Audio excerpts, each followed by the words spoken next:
ማርያም መግደላዊት የምታስታውሷት ከሆነ ወይም ባለሽቷ ማርያም የምትባለው ጌታችን ኢየሱስ ክርስቶስን የሄደበት ቦታ ሄዳ ሽቱ ሰብራ ራሱ ላይ አርከፍክፋ በእግሩ ደግሞ ወድቃ በእንባዋ እያራሰች እመቤታችን በጣም ስትቀርባት በጣም ወደሷ በተጠጋ ቁጥር ማንነቷ እየገባ ሲመጣ በስሟ እንኳን ለመጥራት ይከብዳል።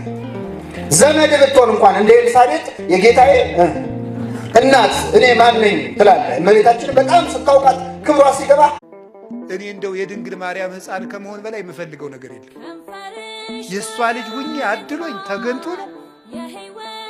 እነዚያ መለኮትን ዳሰው አቅፈው አጥብተው ያሳደጉ እነዚያ እጆች የሚያበሩ እጆቿ አዋን ክርስቶስ ዓርብ ዕለት ቆስሎ ነበረ። በነገራችን ላይ ጌታችን ከመሰቀሉ በፊት የተገረፈው ይበልጣል እና በመገረፉ ምክንያት ዓርብ ዕለት የሚያየው ሰው የሚያየው አጥንትና ስጋ ነበር መስቀል ላይ።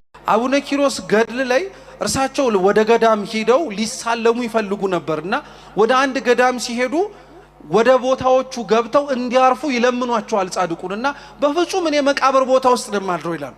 እና እንዴት ነው መቃብር ቦታ ውስጥ ሊያድሩ የሚፈልጉ? ዝሙት የሚለቀው 1 እንቅልፍ በመቀነስ 2 ሆድ በመቀነስ 3 እረፍት በመቀነስ 4 ከቤተ ክርስቲያን ባለመለየት።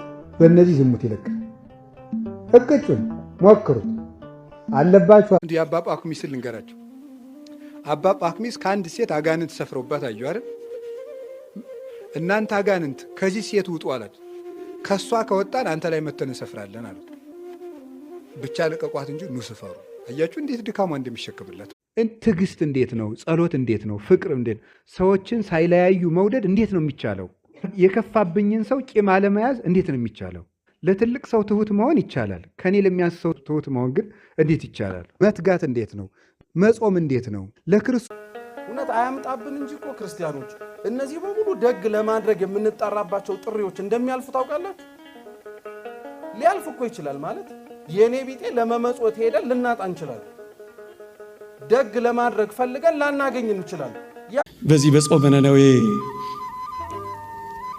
ለቅዳሴ ሲሄዱ አንድ አቴስት የአማኝ አንዲትን እናት አገኛቸውና በጥያቄ ፈተናቸው። ምን አላቸው? እናቴ አቤት፣ አሁን ይህንን ጾመ ነነዌ ቢባል ታሪክ አምነው ነው አላቸው። ምኑ? እግዚአብሔር ሰውን ይፈትናል አይፈትንም? አይፈትንም። ኢያሜክር እግዚአብሔር በእኩይ ይላል ኢዮብ። እግዚአብሔር ሰውን በክፉ አይፈትንም ይላል።